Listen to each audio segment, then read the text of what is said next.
This is the second audiobook. I know I haven't gotten very many views or likes on the first one, but I want to read it and I don't want to have to miss out. So chapter 21, I think I'll actually just get right into it this time instead of talking forever at the beginning.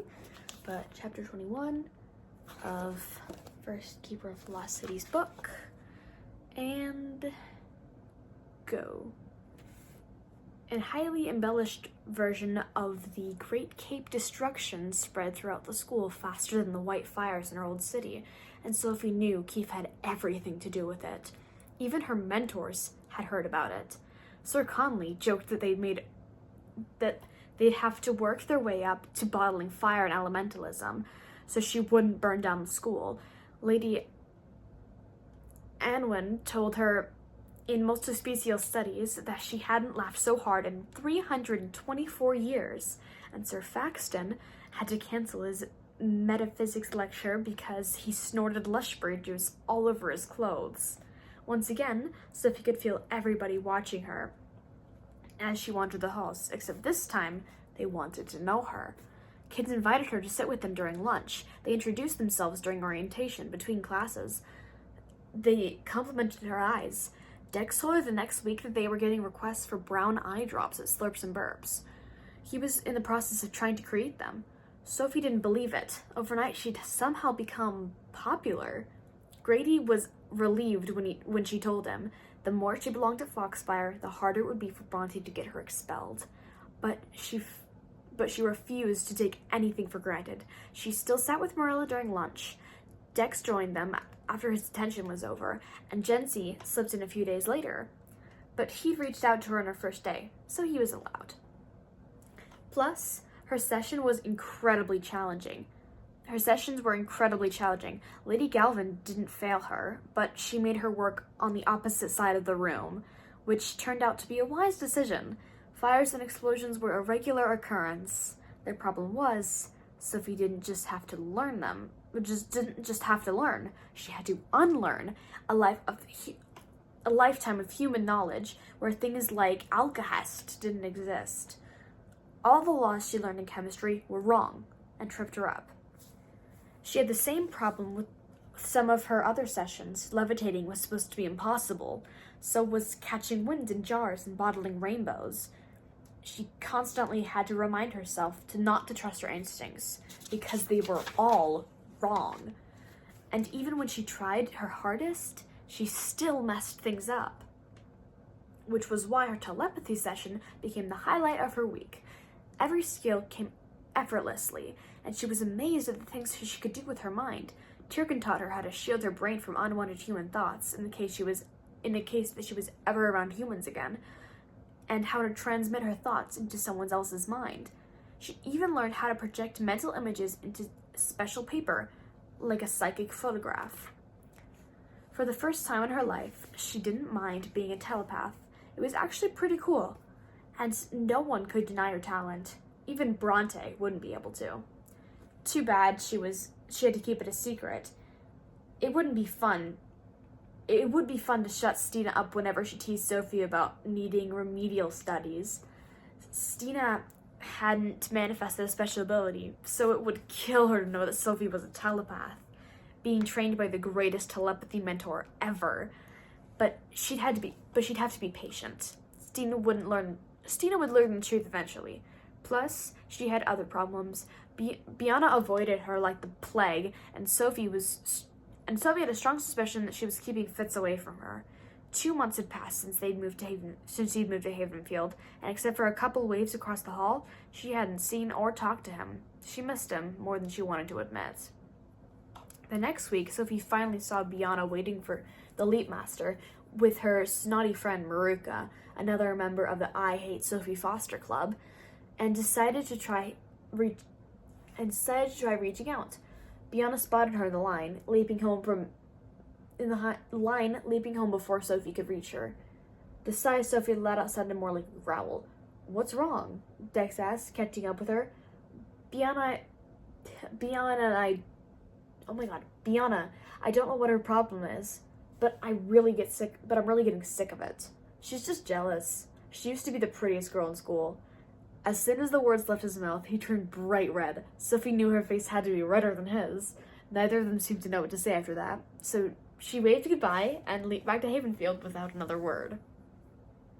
She came home to total bedlam, I think. Grady and Adeline were struggling to subdue a very angry woolly mammoth, and the gnomes were chasing a small pack of rabbits with antlers. "You're just in time," Grady called to her as she ducked under a swinging trunk.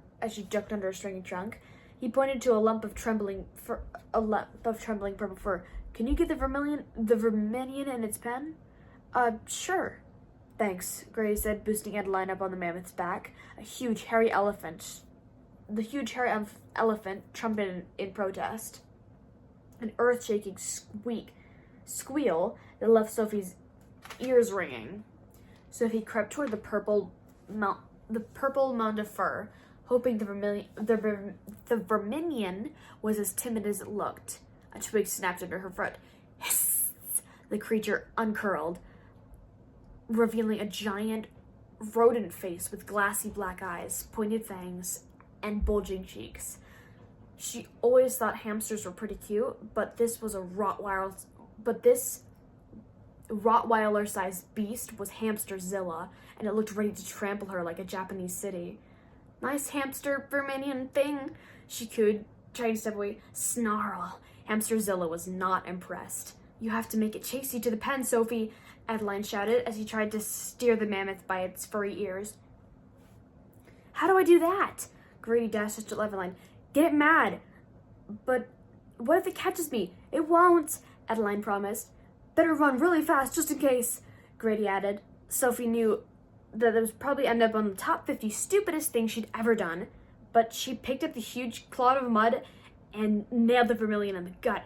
Growl! She took the hint and bolted for the nearest pen, only to realize Grady's plan had a fatal flaw. The vermilion blocked her only exit, and it seemed to know it. She could have sworn its beady eyes were laughing at her.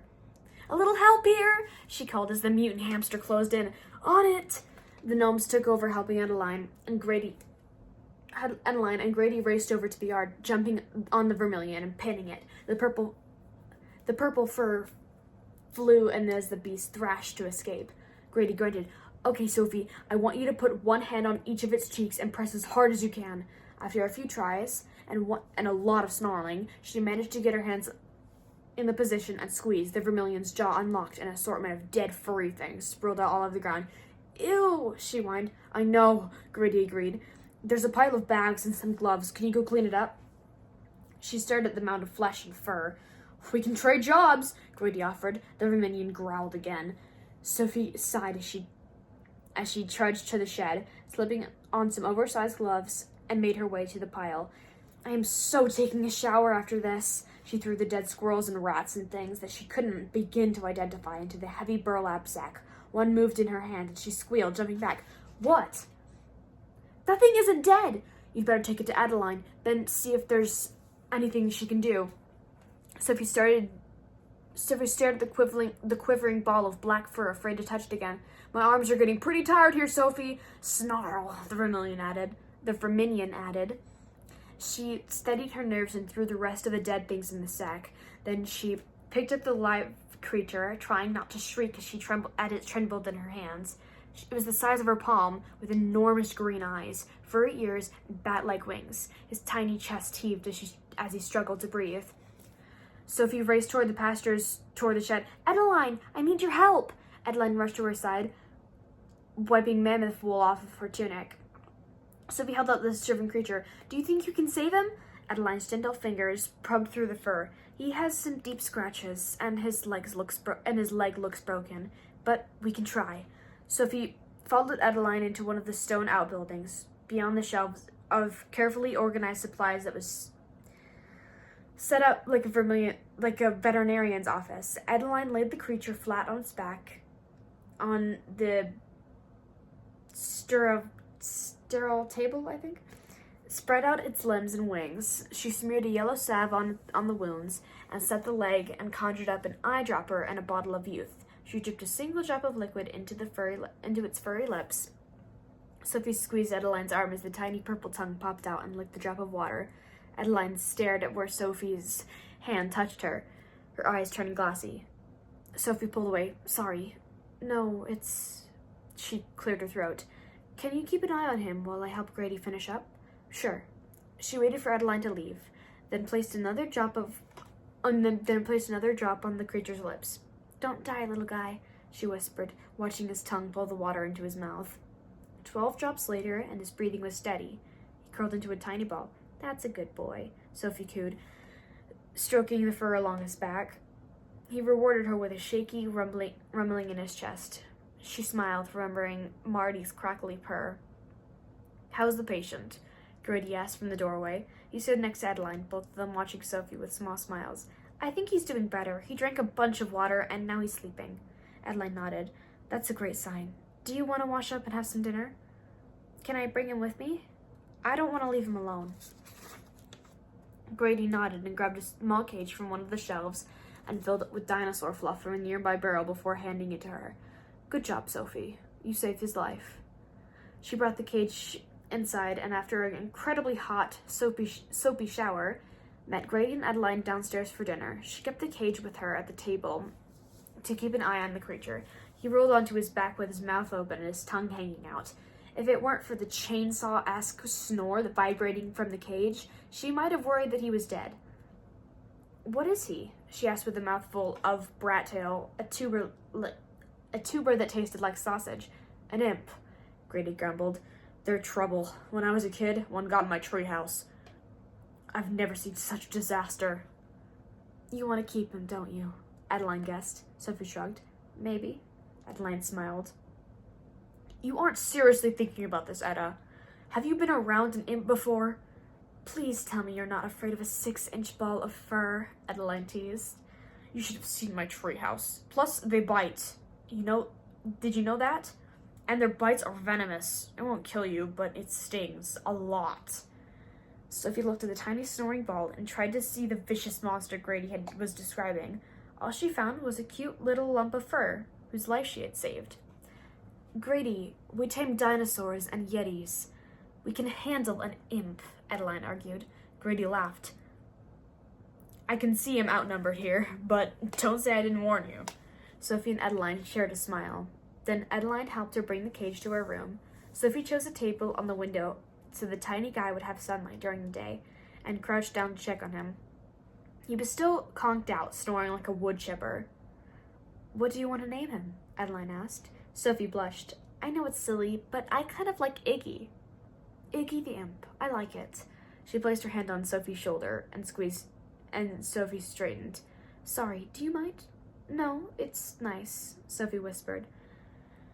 It was the first time Adeline had touched her. Adeline held her breath as she used her other hand to brush a strand of hair off Sophie's cheek. Sophie closed her eyes and leaned into Adeline's hand. Her heart seemed to swell inside her chest, feeling the empty space she'd almost forgotten was there. Her human parents had been generous with hugs and touches, and she hadn't realized how much she'd missed those gestures. She held still, afraid to do anything to ruin the moment. Adeline swept her hand across Sophie's forehead again, let out a sigh. You should get to bed. Her fingers brushed down Sophie's cheek as she pulled away. Sophie blinked and nodded. I'll get ready. Good. Adeline smiled, and her eyes widened, and her eyes glistened with tears. I hope you sleep okay, she added with a dubious glance at the noisy cage. Me too. Sophie's cheek still tingled where Adeline's fingers had left the tiny trails of warmth. Adeline? She asked as Adeline turned to leave. Adeline's eyes met hers. Thank you. It took Adeline a second to answer. You're welcome. Good night, Sophie. Good night. When Sophie climbed into bed a few minutes later, it finally felt like home. And that is the end of chapter 21. I will read 22 probably tomorrow. This video is a little bit shorter than the last one. I hope you guys enjoy it, and I do plan to read the rest of the book and probably the other 10 and 11 at the end of this year. So I hope you like it, and thanks for watching. Bye.